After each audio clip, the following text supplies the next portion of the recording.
அனைவருக்கும் வணக்கம்.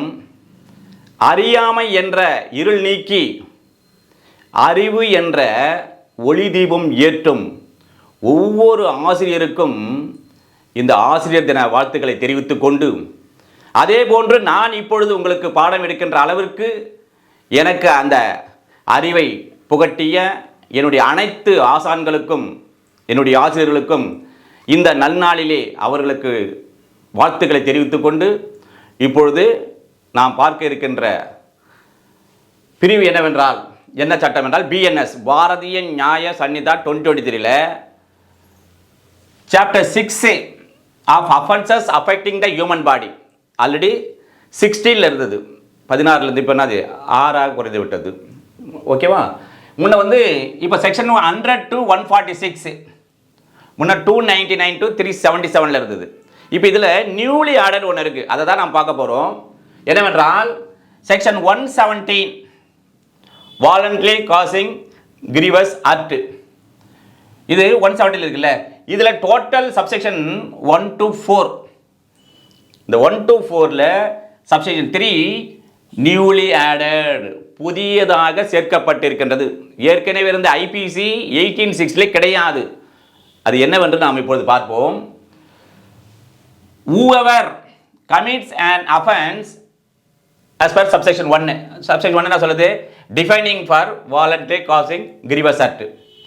And commission causes any hurt to a person which causes that person to be in permanent disability or in persistent vegetative state.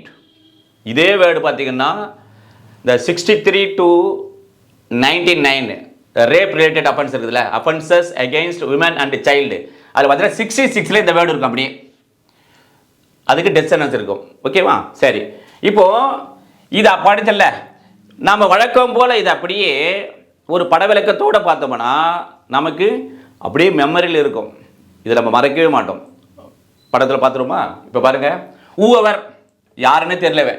அப்போ செய்கின்ற எவரொருவரும் as per 117 of BNS 2023 subsection 3 படி ஒரு குற்றம் இவ்வாறு வாலண்ட்லி causing grievous at என்றால் ஏற்படுத்தி விட்டு என்ன பண்ணாரு, இந்த மாதிரி செயலை புரிகின்ற போது அவர் யாராக இருக்க வேண்டும்?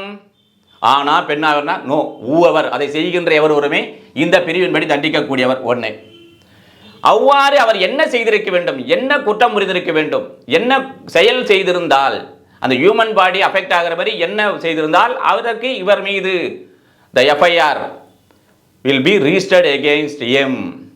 ஓகேண்ணா? இப்போ பார்த்துங்க, ஒன்று இவருக்கு இல்லை பர்மனன்ட்டு டிசபிலிட்டி. இந்த மாதிரி இவர் பாருங்க, ஒரு காலே இல்லை அப்படின்னா அர்த்தம் நிரந்தரமாக அவரை ஊனமாக்கிட்டாங்க. நிரந்தரமாக முடியாது, அவரால் இனிமேல் வந்து கால் நடக்க முடியுமா? முடிய முடியாது, ஏன்னா காலே இல்லை. அப்போது ஒருவரை நிரந்தரமாக முடியாமல் ஆக்கிவிட்டாலோ அல்லது என்ன பண்ணாங்க, இப்போ பாருங்க, இவர் பெர்சிஸ்டன்ட் வெஜிடேட்டிவ் அர்த்தம், அதாவது நிலைத்த நடைபெணமாக ஆக்கி விடுதல். உதாரணத்துக்கு பார்த்தீங்கன்னா இப்போ ஹாஸ்பிட்டலில் என்ன பண்ணுறாரு, இப்போ வந்து கோமா ஸ்டேஜில் இருக்காரு, இல்லை வெண்டிலேட்டர் தான் இருக்காரு, அதை தவிர வேறு எதுவுமே செய்ய முடியாது, அப்படியே இருக்கிறார். அப்போ நிலைத்த நடைபெணமாக அந்த grievous act as per 117 of BNS 2023 subsection 3 படி இவர் இந்த குற்றம் செய்து விட்டார் என்று சொன்னால் அப்பொழுது இந்த பிரிவின்படி இவர் தண்டிக்கப்படுவார். சரி, என்ன தண்டனை இதுக்கு? அடுத்து பார்த்தீங்கன்னா பனிஷ்மெண்ட். இதற்கான தண்டனை இப்போ நீதிமன்றத்தில் இந்த வழக்கு நடக்குது. எப்போ? எங்க triable by court of session, மாவட்ட அமர்வு நீதிமன்றத்தில் இந்த வழக்கு நடைபெறுகிறது. இவர் தான் இந்த அக்யூசிங் இருக்காரு.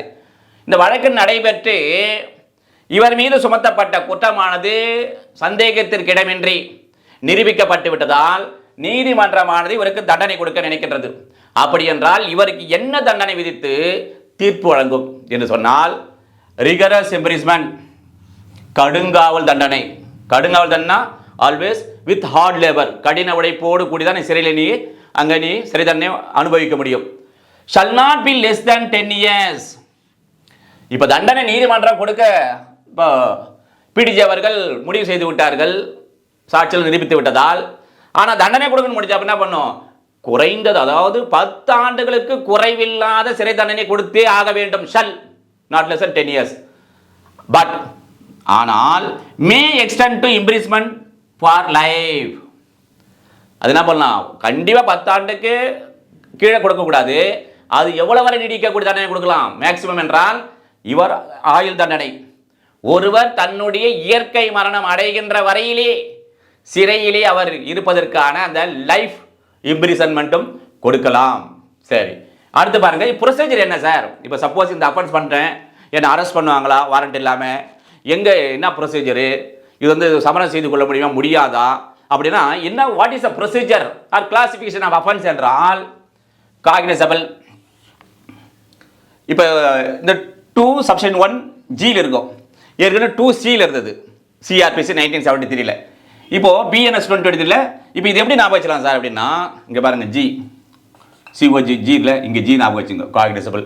What is the meaning of cognizable? The police officer has authority to arrest a person without warrant. எந்த விதமான பிடியாணையும் இல்லாமல் காவல் அதிகாரி அவர்கள் ஒருவரை யார் இந்த குற்றம் செய்த அவரை கைது செய்யக்கூடிய ஒரு குற்றம். சரி, அடுத்து என்ன? நான் பெயிலபிள் 21C இருக்கு. நான் பெயில் இது வந்து என்னது? இது பிணையில் விடக்கூடிய குற்றம் அல்ல. அப்போ பிணையில் விட முடியாத குற்றம். அடுத்து நான் காமண்டபிள். 327 1ல் 2ல் 1ல் வந்து என்னது? With between the accused and அந்த விக்டிம் பர்சன் காமெண்ட் பண்ணிக்கலாம். 327 2ல் with permission of the court பண்ணலாம். ஆனால் இங்கே சமரசம் செய்து கொள்ள முடியாத குற்றம் இது. அப்போ எங்கே வருது? 359 சப்செக்ஷன் 9ல் சொல்லப்பட்டிருக்கும் நான் காமெண்டபிள், சமரசம் செய்து கொள்ள முடியாத குற்றம். அடுத்து triable by court of session. சரி, எந்த நீதிமன்றத்தால் ஐயா இந்த மாதிரி குற்றம் பண்ணிட்டேன் 117 சப்ஷன் 3 ஆஃப் பிஎன்எஸ் 2023. அப்போ என்ன எந்த நீதிமன்றத்தில் விசாரணை செய்வார்கள் என்று சொன்னால் மாவட்ட அமர்வு நீதிமன்றத்தில் விசாரணை செய்வார்கள். ஏற்கனவே சாப்டர் 18 சிஆர்பிசியில் 225 to 237 இருந்தது. இப்போ 248 to 260 ஆஃப் அந்த ட்ரையல் பிஃபோர் கோர்ட் ஆஃப் செஷனில் சாப்டர் 19 இருக்குது. அந்த முறையிலே இந்த வழக்கானது விசாரணை செய்யப்படும். இவ்வாறாக இதில் ஒரு கேள்வி வரும். இப்போ நீ எக்ஸாம் பாயிண்ட் ஆஃப் வியூவில் நீங்கள் உங்களை தயார் செய்து கொண்டிருக்கின்ற போது கேள்வி பதில் எப்படி செய்யலாம்? அதாவது 117 ஆஃப் பிஎன்எஸ் சப்ஷன் 3ல் எந்த குற்றம் செய்தால் அவருக்கு என்ன தண்டனை, இந்த மாதிரி என்னென்ன கேள்விகளை நீங்கள் தயார் செய்ய முடியுமோ அத்தனை கேள்விகளையும் தயார் செய்து தினந்தோறும் தொடர்ந்து பயிற்சி செய்து முயற்சி செய்து வந்தால் வெற்றி நிச்சயம் என்று கூறி இந்த ஆசிரியர் தினத்தில் உங்கள் அனைவருக்கும் வாழ்த்துக்களை கூறி முடிக்கிறேன். நன்றி, வணக்கம்.